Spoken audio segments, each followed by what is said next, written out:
ഇറാനെ നശിപ്പിക്കാൻ ഇനി ഏതെങ്കിലും ഒരു ശത്രു രാജ്യം വന്നു കഴിഞ്ഞാല് അവരെ തുരത്തി ഓടിക്കുമെന്നാണ് ഇറാൻ പറഞ്ഞിട്ടുള്ളത്. ഇസ്രായേൽ എന്ന രാജ്യത്തില് വലിയ ആക്രമണമാണ് ഇറാൻ നടത്തിക്കൊണ്ടിരിക്കുന്നത്. ഭയങ്കരമായിട്ടാണ് മിസൈലുകൾ പോയിട്ട് ഇപ്പോൾ ഇസ്രായേലിൽ പതിച്ചുകൊണ്ടിരിക്കുന്നത്. ഒരു തരത്തിൽ പറഞ്ഞാല് ഒരു മൾട്ടി ഫ്രണ്ട് വാറാണ് ഇറാൻ നടത്തിക്കൊണ്ടിരിക്കുന്നത്.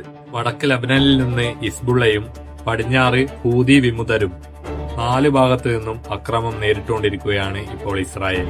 ഇസ്രായേലിന്റെ പ്രതിരോധ സംവിധാനങ്ങളെ തകർത്ത് താറുമാറാക്കിക്കൊണ്ടാണ് ഇപ്പോൾ ഇറാൻ അവിടെ മിസൈലുകൾ അടിച്ചുകൊണ്ടിരിക്കുന്നത്. ഒരു കാര്യമില്ലാതെ ഒരു രാജ്യത്തെ ചൊറിയാൻ പോയതിന്റെ ഫലമാണ് ഇപ്പോ ഇസ്രായേൽ അനുഭവിച്ചുകൊണ്ടിരിക്കുന്നത്. അപ്പൊ പല ആൾക്കാരും പറയും, നീ എന്തിനാടാ ഇങ്ങനെ ജിഹാദിനെ സപ്പോർട്ട് ചെയ്യുന്നതെന്ന്. ഹോർമോസ് കടലിടുക്കിലെ ഉപരോധം മറ്റു എല്ലാ രാജ്യങ്ങളെയും സാരമായി ബാധിച്ചപ്പോഴും നമ്മുടെ ഇന്ത്യക്ക് അങ്ങനെ ഒരു അടി ഇതുവരെ നേരിടേണ്ടി വന്നിട്ടില്ല. അതിന് കാരണവും ഇറാനും ഇന്ത്യയും തമ്മിലുള്ള കൂട്ടുകെട്ട് തന്നെയാണ്. 40 വർഷം ഉപരോധത്തിലായിട്ട് പോലും ഏതെങ്കിലും ഒരു രാജ്യത്തിന് ഏതെങ്കിലും രീതിയിലുള്ള ഒരു ബുദ്ധിമുട്ട് അവര് ഉണ്ടാക്കിയിട്ടുണ്ടോ? അവരുടെ അദൃശ്യ സേന ഉണ്ടാക്കിയിട്ടുണ്ടോ? ഈ ഹിസ്ബുള്ളയും ഹൂതി വിമുതരും ഒക്കെ അവരുടെ അദൃശ്യ സേനയാണ്. അവരുടെ രാജ്യത്തെ സംരക്ഷിക്കാൻ വേണ്ടി അവർ തീർത്ത ഒരു പ്രതിരോധ നിരയാണ് ഈ അദൃശ്യ സേനകൾ.